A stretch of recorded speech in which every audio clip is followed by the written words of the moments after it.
have been in therapy for a year. When you're a child, you absorb so much, and those are your learning years where you literally learn so much about life and about relationships and about love. And a lot of that was taken from me. Like, don't think that that therapy is for white people, and don't think that mental health issues are for white people and that black people don't go through it. Black people go through it, and I'm not always happy. I'm not always going on fun trips around the world. I'm not always in the best mood, and because I can't carry my problems and then all of these other people's problems, and I'm trying to help everyone else, and I usually end up coming last. And guys, welcome to my channel. My name is SincerelyOghosa. If you haven't come across my channel before, I upload beauty, lifestyle and straight talking videos. Today's video is a straight talking video, so if you haven't subscribed, please make sure you click that subscribe button. Come on, do not miss out, and make sure also that you press the notification button so you can be part of the notification gang. Hey, haven't been in the best headspace, but I don't like to also do videos and always just be happy. Do you know what I mean? Like, I feel like that's pretending. We always try and have this authenticity theme on my channel about being, you know, sincere, like being honest and portraying a 3D person, like a real life. And I'm not always happy. I'm not always going on fun trips around the world. I'm not always in the best mood. And today's video about therapy is, I've kind of touched on this video before. Yeah, so I have been in therapy for a year, about a year now, and it's annoying in a way because I feel like I should have made more progress than I have.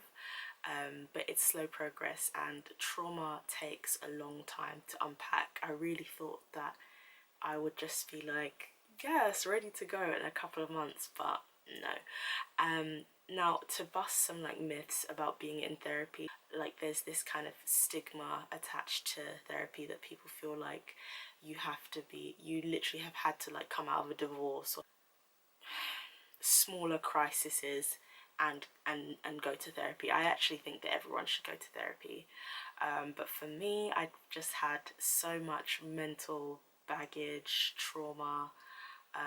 Obviously, like you guys know, well, if you don't know because you're a new subscriber, hi, welcome, thank you for subscribing. I've had to deal with molestation in the past that lasted about 5 years, and then I was addicted to pornography because of molestation, and that addiction lasted about 5 to 8 years, but yeah, 5 to 8 years. And there's so many other things that, and I've said this before, that there are other things that now isn't the best time to speak about it on YouTube because I'm kind of still going through those things, but there's a lot of other things in my life that have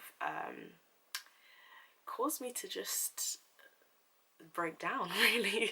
I think I had my major breakdown, was it last year? I think last year, March, which was just when I was just like, I cannot take any more of this stuff going on in my life. And as anyone who's been molested will tell you, or been abused, sexually abused, or even raped, all of those awful traumas, they don't just go away. They're literally a part of you forever. And despite the fact that it's just like, oh, it happened to you when you're a kid, no, when you're a child, you absorb so much, and those are your learning years where you literally learn so much about life and about relationships and about love, and a lot of that was taken from me. So there's so many issues of resentment and self-worth issues, and feeling even like I was the reason why it happened. There were so many things to unpack. Becoming saved really helped me in terms of forgiving, but there was still so much trauma to unpack. And so yeah, I just had a breakdown, really, and other things will like set you off. So things that people say or do, or people around you, and things around you will just trigger things from your past, and other things that I'm going through as well, being a carer for my sister who's autistic. There's so many things that are just very, very heavy to handle, and so yeah, March I just had like a complete breakdown, and I was just like, I need to go to therapy. Like, I just can't take any more of this. And yeah, I went to therapy. So my church has a in-house counselor, therapist. She's actually a doctor, but she's also trained to be a therapist as well. So I go and see her weekly or bi-monthly. And yeah, it's been really helpful. It's definitely shown me so much about myself and about why I am the way I am. And it's actually increased my self-worth, because when you've gone through traumas and when you've gone through things in your life, actually, not even when you've been through traumas, I think a lot of people may have a very distorted view of who they are and what they can do, and that's what I had a very distorted view of what I was, especially based on things that people had said to me growing up or the way I'd been treated. Even the smallest things can just get into you, and you can kind of build your whole identity around that comment, or around that comment if it's been said to you repeatedly. And so going to therapy has really helped me learn about myself and learn about things that will trigger me and things that will trigger me to have like unhealthy coping mechanisms. And I will like talk a lot more about my mental health in the next few months, but it's just stuff that I just cannot delve into at the moment. But I'm very, very passionate about Black women's mental health and going to get the help if you need it. I will have some links below for some Black therapists. So yeah, my having a therapist through my church, she is Nigerian, which is great. I definitely think that having a therapist who is from a similar culture to you, and probably even is of the same gender, you, especially as a woman, really helps, because you want a therapist who can see you, who can see your experience, who can understand how it feels, who can understand how your culture plays a role in your mental health and all of those things. I think if I went to a white therapist, there would be so many things. Obviously, you can get white therapists who are woke, but they will never understand what it is to be a Black woman in white spaces all over. So yeah, I definitely have benefited from having a therapist who's Nigerian, and she's not like, I remember speaking to someone about the fact that she's Nigerian, and they were just like, oh, she must be really judgmental. And it's not, I mean, it's not even that. She's just cool, and she's professional, and she's also very knowledgeable about so many things to do with mental health. So whenever I talk to her, she's never coming from a place of a Nigerian, she's coming from a place of a therapist. And I think that comes first before her nationality. And if when her nationality does come into it, it's usually because we're talking about culture, and that culture discussion will always revolve around mental health. My mental health is always at the forefront of the discussion. So yeah, it's important that she understands my culture, but she doesn't let the culture override the importance and the necessity of having good mental health, especially for me. So yeah, I will leave some links below for Black therapists, and I will also leave a link for BetterHelp. They have a website that's really good for getting counsellors online. So if you're not able to get to a counsellor who lives near you or see a counsellor weekly, then you are able to speak to one over the phone or online. So I will link all of that below. I just cannot stress the importance of actually getting therapy, because it's just helped me so much. Like, there's so many people who I meet and they project a lot of their anger onto you. They're just mean, horrible people, and the reason for that is because there's probably a lot of baggage that they're carrying around from their past, from the way they've been treated or the way that people have treated them, and they're internalizing it, and they don't know what to do with all of this pain, so they start projecting onto you. And one of the most important things that therapy has taught me is that a lot of things, I won't say nothing is really about you, but a lot of things that people do to you, it's not actually about you. It's because of things that they've been through that they haven't dealt with, and now they're putting it onto you. And that's not to justify it or take the accountability away. It's completely wrong and it's unacceptable, but that's probably one main reason why they're doing it.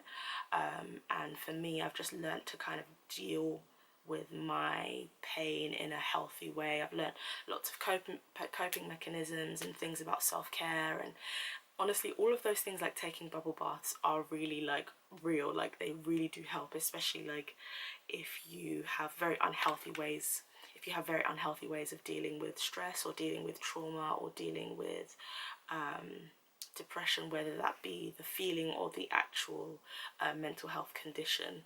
If you have unhealthy ways of dealing with that, self-care really is very important. Obviously self-care is more than just kind of like the external. You have to kind of like look inside yourself and question, okay, am I making unhealthy decisions? Is it based on this and that? For me, because I'm a caretaker and I'm the eldest, I'm usually I'm very like caring. I want to like help other people. So when it comes to self-care, I'm not checking myself like, oh, what are you doing that's bad? I'm usually checking myself like, are you taking on someone else's baggage that isn't actually yours? That's something I do a lot, that I take on other people's problems, and it just becomes too much for me because I can't carry my problems and then all of these other people's problems, and I'm trying to help everyone else, and I usually end up coming last. And then when things go wrong with me, I get upset because like, why did I waste my time like trying to help everyone else, and now I'm kind of like broken down and I can't help anyone. So it's definitely one thing of kind of like, don't pour out of an empty cup. Well, you can't even pour out of an empty cup. You have to kind of fill yourself before you fill others. So that's another really important thing that I've learned. So I just can't stress it enough. Like, don't think that that therapy is for white people, and don't think that mental health issues are for white people and that black people don't go through it. Black people go through it a lot. In fact, from statistics, black people go through it a lot more actually than white people, and it's probably understandable when you look at things like racism and structural racism and all of these imbalances of power around us that cause it to trickle down and affect our communities in different ways, whether it be access to employment or equal pay or healthcare, and all of these things start to cause mental health problems within the community. And it's just a vicious cycle, because, you know, when someone's hurt, they end up causing an unhealthy environment in their home, and that impacts their children, and then it just goes on and on and on. But there's a lot of unlearning to be done when it comes to mental health in the black community. But it's something, hopefully I can help break that. Hopefully this video will help. But yes, thank you so much for watching, and all the links, if you do want to seek some help, all the links will be below for maybe just a good place for you to start. Obviously you can do your own research of you know, what you want to do in terms of counselling and therapy and your options and stuff like that. So yes, I hope that you did enjoy this video. If you did, please do make sure you subscribe. It means so much to me. And if you want to check out my last video, it will be there, and if you want to subscribe, it will be there. Thanks for watching. Bye.